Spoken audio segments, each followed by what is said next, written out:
What happens when the men who built an empire alongside a dictator suddenly start running for their lives? Right now, inside the marble halls of Moscow's wealthiest estates, billionaires are making panicked phone calls, moving money in the dead of night, and booking one-way flights to anywhere but Russia. Before we go any further, I need you to do something. If you care about understanding what is really happening behind the Kremlin walls, hit that subscribe button immediately. Tap the like button because this story needs to reach everyone still buying Putin's propaganda. And share this video with anyone who thinks Russia's elite are still standing united. They are not. The cracks are turning into canyons. For decades, we have been told a story about Russia. A story about Putin, the strongman, the leader who brought order from chaos, the man who made Russia powerful again. And surrounding him was a circle of ultra-wealthy oligarchs who owed everything to him. Their fortunes were built on his system. Their power flowed from his patronage. They were loyal because loyalty was profitable. But something fundamental has changed. That loyalty is breaking. The oligarchs are no longer asking if they should leave Russia. They're asking how fast they can get out before the door slams shut forever. Let me paint you a picture of what is actually happening right now. Billions of dollars are vanishing from Russia every single month. Not through official channels, not through banks that report to the central bank. This is shadow money, hidden transactions, cryptocurrency wallets, gold bars loaded onto private jets, real estate purchased through shell companies in Dubai, quiet investments in Turkish businesses, accounts opened in Armenian banks. Every one of these transactions represents a vote of no confidence in Vladimir Putin. And the numbers are staggering. Conservative estimates suggest tens of billions of dollars have fled Russia just this year. But the real number is likely much higher. During the first year of the war in Ukraine, one central bank measure showed roughly $250 billion leaving the country. That is not economic activity. That is panic. Why are the oligarchs running? To understand that, you need to understand how Putin's system actually works. Russia is not a normal economy. It is a protection racket on a national scale. Businessmen are allowed to become rich, sometimes extraordinarily rich, but only with permission from the Kremlin. And that permission comes with strings attached. You stay loyal, you do what you are told, you give when you are asked to give, and in return, Putin protects you. He keeps competitors away. He makes sure the prosecutors do not come knocking. He lets you enjoy your yachts and your mansions and your billions. But the moment you step out of line, the moment you question the boss, that protection disappears, and everything you built can be taken away faster than you can blink. For years, this arrangement worked. The oligarchs got rich, Putin got power. Everyone understood the rules. But the war in Ukraine changed everything. Because now, Putin does not just want loyalty, he wants money. Lots of it. And he is not asking nicely anymore. In March of last year, a closed-door meeting took place in Moscow. A billionaire named Suleiman Karimov stood up and made a proposal. He suggested that Russia's wealthiest businessmen should make substantial voluntary contributions to the state to support the war effort, to help cover the exploding costs of the invasion. The word voluntary was doing a lot of heavy lifting in that sentence, because everyone in that room knew this was not a suggestion, it was a demand, and it was coming directly from Putin himself. Karimov was just the messenger. Imagine being one of those billionaires sitting in that room. You have spent decades building your fortune. You have played by the rules of Putin's system. You have stayed quiet when dissidents were poisoned. You have looked the other way when journalists were murdered. You have done everything asked of you. And now you are being told to hand over huge chunks of your wealth to fund a war that is bleeding the country dry. A war you may not even support.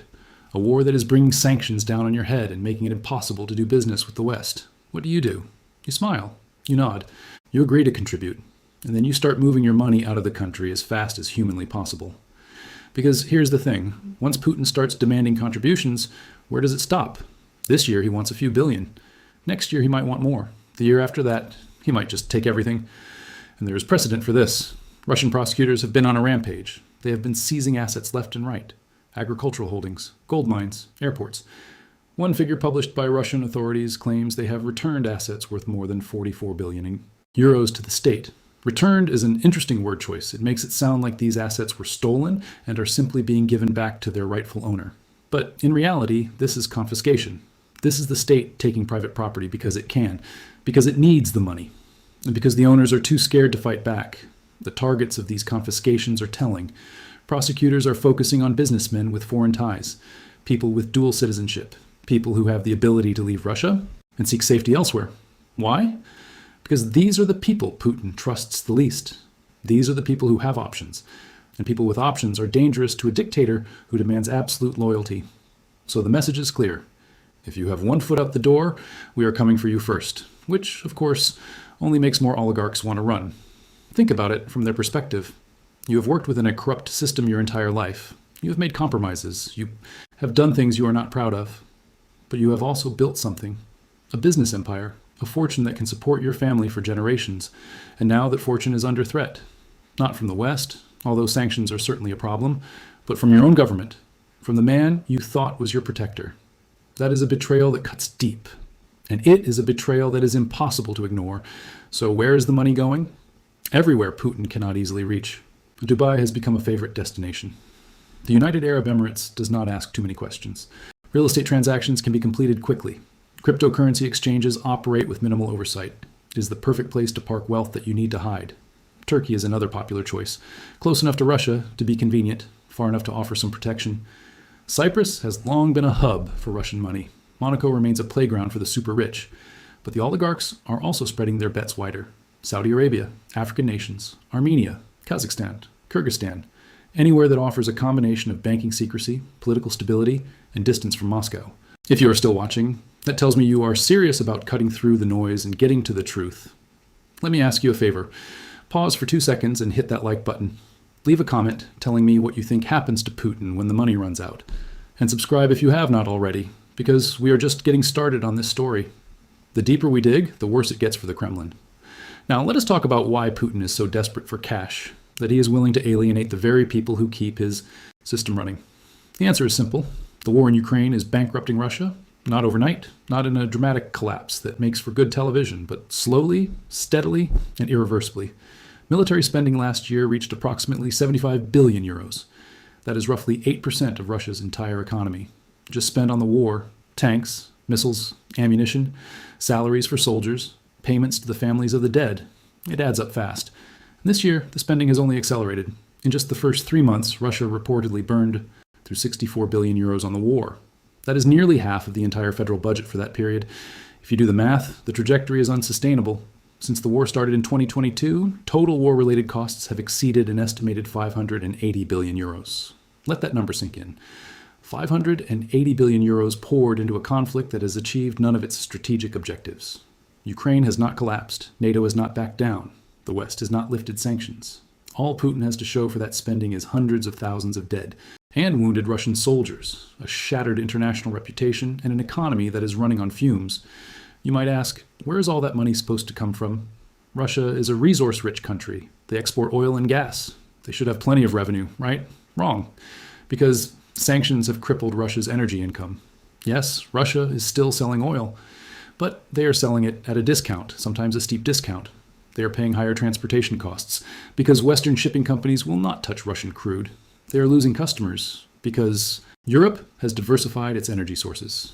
And to make matters worse, Ukraine has been systematically targeting Russian refineries and fuel infrastructure with drone strikes. Every refinery that goes up in flames is millions of dollars in lost revenue. The result is a budget that does not balance. Deficits are piling up. The government keeps revising its spending plans, and every revisio N shows a bigger gap between what is coming in and what is going out. Russia has a national wealth fund that was supposed to be a cushion for exactly this kind of crisis. A rainy day fund built up during the years when oil prices were high. But that fund is being drained at an alarming rate. The reserves are falling fast. And once they are gone, there is no backup plan. The Russian stock market tells the same story. It has suffered its longest decline since 1997. Major Russian companies have lost anywhere from 20 to 50% of their value. Investors do not see a bright future. They see a country trapped in a war it cannot win, and an economy that is slowly suffocating under the weight of sanctions and mismanagement. If you are a Russian oligarch watching your net worth evaporate while Putin demands you contribute even more to a losing cause, what would you do? Exactly what they are doing. Get out while you still can. And it is not just businessmen who are running. Government officials are fleeing too. Let me tell you about Andrei Bayev. He was a deputy minister in charge of natural resources, a senior official, someone who should have been safe inside the system. But he was not. He was recently dismissed from his position, and on the very same day he was fired, he fled to the United States. Why? Because he knew what was coming. Prosecution. Blame for failures that were not entirely his fault. Maybe prison, maybe worse. He did not wait to find out. He ran. And his escape is a symbol of something much larger. Even people inside the government, people who have spent their careers serving Putin, no longer trust the system to protect them. They see what is happening to others. They see the purges. They see the scapegoating. And they decide that loyalty is not worth the risk. This creates a vicious cycle. The more people who flee, the more paranoid Putin becomes. The more paranoid he becomes, the more aggressive his crackdowns. The more aggressive the crackdowns, the more people want to leave. It is a downward spiral that feeds on itself. And at the center of it all is a leader who is running out of options. But here's the part that really highlights the absurdity of the situation. Putin is demanding that oligarchs fund his war, but he cannot protect their businesses from the consequences of that war. Let me give you a concrete example. Wildberries is one of Russia's largest online retail companies. Think of it like Amazon, but Russian. The company has been hit repeatedly by Ukrainian drone strikes on its logistics centers inside Russia. Warehouses have been damaged. Operations have been disrupted. And now, Wildberries is desperately searching for alternative warehouse locations. They are looking in Kazakhstan. They are looking at other sites inside Russia. But here is the problem. Property owners do not want to lease space to them. Why? Because they are afraid that renting to Wildberries will make their property a target for Ukrainian drones. Nobody wants a missile landing on their building. So you have a situation where a major Russian company cannot even find a safe place to store its goods inside its own country. That is not the sign of a strong state. That is the sign of a state that is losing control. And if Putin cannot protect businesses from Ukrainian drones, how can he credibly promise to protect oligarchs from anything else? The answer is he cannot, and the oligarchs know it. This is why the exodus is accelerating. It is not just about sanctions anymore. It is not just about frozen assets in the West. It is about physical security. It is about the realization that Russia, under Putin, is becoming a dangerous place to keep your wealth, your business, and maybe even your life. Every transfer of money abroad is a vote of no confidence. Every oligarch who sets up a second home in Dubai or Istanbul is hedging against the possibility that Russia becomes uninhabitable for the wealthy elite. They are not abandoning ship because they are disloyal. They are abandoning ship because the ship is sinking. Here is something that does not get talked about enough. If this video is giving you a perspective you are not getting anywhere else, do me a solid. Smash that like button right now. Drop a comment with your prediction. How much longer can Putin survive without the oligarchs' support? And if you value independent analysis that does not parrot official narratives, subscribe and turn on notifications. You will want to see what we uncover next. Let me take you deeper into what this all means. Putin's power has always rested on a bargain. He offers stability and wealth to the elite in exchange for their loyalty and support. It is a transactional relationship. But transactions only work when both sides are getting something of value. Right now, the oligarchs are being asked to give more and more while receiving less and less in return. That is not a sustainable arrangement. At some point, the cost of staying becomes higher than the cost of leaving. And for many oligarchs, that point has already arrived. Think about the psychology here. These are not ideological true believers. These are not Communist Party loyalists who are willing to sacrifice everything for the motherland. These are businessmen, pragmatists, people who understand risk and reward.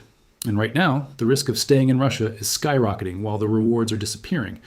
Why would you keep your fortune in a country where the government can seize it on a whim? Why would you invest in a business that could be destroyed by drone strikes or crippled by sanctions? Why would you stay loyal to a leader who views you as a piggy bank to be smashed open whenever he needs cash? You would not. And they are not. They are moving their wealth to safer jurisdictions. They are obtaining second passports. They are buying properties in countries that will not extradite them to Russia. They are building escape routes because they have seen what happens to people who wait too long. They have seen colleagues arrested, assets confiscated, reputations destroyed. In some cases, they have seen people die under suspicious circumstances, falls from windows, poisonings, accidents that are anything but accidental. The message is clear. Cross Putin, and you pay the ultimate price. But here's the twist. Even absolute loyalty is no longer a guarantee of safety. Because Putin does not just punish disloyalty, he punishes failure. And in a war that is going badly, there are a lot of failures to go around. Military commanders are being fired and arrested. Government officials are being scapegoated for economic problems. Businessmen are being blamed for not contributing enough. It does not matter if you did everything you were supposed to do. If Putin needs someone to blame, you might be next. That uncertainty is toxic. It makes everyone paranoid. It destroys trust. And it creates an environment where self-preservation becomes the only rational strategy. Now let us talk about what happens next. Because the oligarchs leaving Russia is not just an economic story. It is a political one. These men and their networks have been the foundation of Putin's power for over 2 decades. They control major industries. They own media outlets. They have connections throughout the government and military. They are the infrastructure that keeps the regime running. And if they start to withdraw their support, either by leaving the country or simply by withholding resources, Putin's position becomes much weaker. Dictators do not fall because the people rise up and overthrow them. That is the Hollywood version.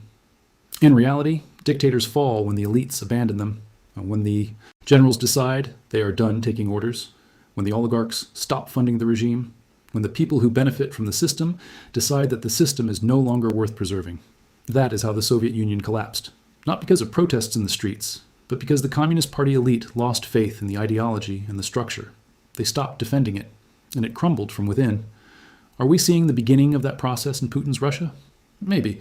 It is too early to say for certain, but the signs are there. Capital, flight, elite defections, a government that is resorting to confiscation and coercion to stay afloat. These are not the actions of a confident regime. These are the actions of a regime that is struggling to survive. And the more desperate Putin becomes, the more likely he is to make mistakes, to overreach, to alienate even his most loyal supporters. There is also a generational aspect to consider. The oligarchs who rose to power in the 1990s and early 2000s are getting older. Many of them have children who were educated in the West, who have lives and businesses outside of Russia, who do not feel the same loyalty to Putin that their fathers might have felt. These younger generations are looking at the current situation and making different calculations. They see a future where Russia is isolated, economically stagnant, and politically repressive, and they want no part of it. They are pushing their families to diversify, to move assets abroad, to create options. This generational shift is slowly but surely eroding the base of support that Putin has relied on. And then there's the question of succession. Putin is not going to live forever. He is 71 years old. At some point, there will be a transition of power. And when that happens, what becomes of the oligarchs who tied their fortunes to him? Do they trust whoever comes next to honor the old agreements? Do they believe that a new leader will protect them the way Putin did, at least in the beginning? Or do they see the transition as a moment of maximum danger, where old scores will be settled and new power structures will be built on the ruins of the old? Many oligarchs are clearly betting on the latter, which is why they are getting out now while they still can, rather than waiting to see how the succession plays out. Let me also address the elephant in the room. Some people will say that this is all Western propaganda, that the oligarchs are not really fleeing, that Russia's economy is stronger than ever, that Putin is winning. To those people, I would say, look at the evidence. Look at the capital flight numbers published by Russia's own central bank. Look at the asset confiscations reported by Russian prosecutors. Look at the stock market collapse. Look at the defections. These are not Western intelligence reports. These are facts acknowledged by Russian sources. You can choose to ignore them, but that does not make them any less true. The reality is that Putin has built a system that depends on fear, loyalty, and money. And right now, all three are in short supply. Fear can only go so far before it becomes counterproductive. Loyalty is conditional, and the conditions are deteriorating. And money is running out. When you combine those factors, you get a system that is fragile, a system that looks strong on the surface but is hollow underneath. And the oligarchs, who have spent decades navigating this system, can see the cracks better than anyone. So what does this mean for the future? It means that Putin's options are narrowing. He can try to squeeze more money out of the oligarchs, but that will only drive more of them away. He can crack down harder, arresting and confiscating, but that will create even more fear and paranoia. He can try to win the war in Ukraine quickly, but that seems increasingly unlikely. Or he can try to find a way to end the war and rebuild relationships with the West, but that would require admitting failure, something his pride and his political survival will not allow. Every path forward is difficult. Every choice comes with costs, and time is not on his side. Meanwhile, the oligarchs will continue to do what they do best: survive. They will move their money, they will build new lives in new countries. They will adapt, because that is what they have always done. They survived the collapse of the Soviet Union. They survived the chaos of the 1990s. They survived the rise of Putin, and they will survive whatever comes next. The question is whether Putin can say the same. What we are witnessing is not just an economic crisis. It is the unraveling of a social contract that has held Russia together for more than 2 decades. The deal was simple. The oligarchs give Putin power and legitimacy. Putin gives them wealth and protection, but that deal is breaking down. The oligarchs are no longer getting what they were promised, and so they are walking away. Slowly, quietly, but unmistakably. Every $1 billion that leaves Russia is a crack in the foundation of Putin's regime. Every oligarch who flees is a signal that the system is failing. And every day that the war continues, the cracks grow wider.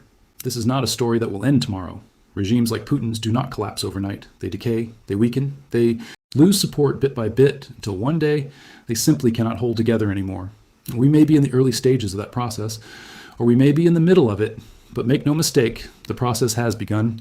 The oligarchs are voting with their feet and their fortunes, and their verdict is clear. Putin's Russia is not a safe place to be anymore. The irony is almost poetic. Putin built his power on the backs of these oligarchs. He used their wealth to fund his political machine. He used their media empires to control public opinion. He used their businesses to project Russian influence around the world. And now, in his moment of greatest need, they are abandoning him, not out of principle, not out of courage, but out of self-interest. The same self-interest that brought them to Putin in the first place is now driving them away.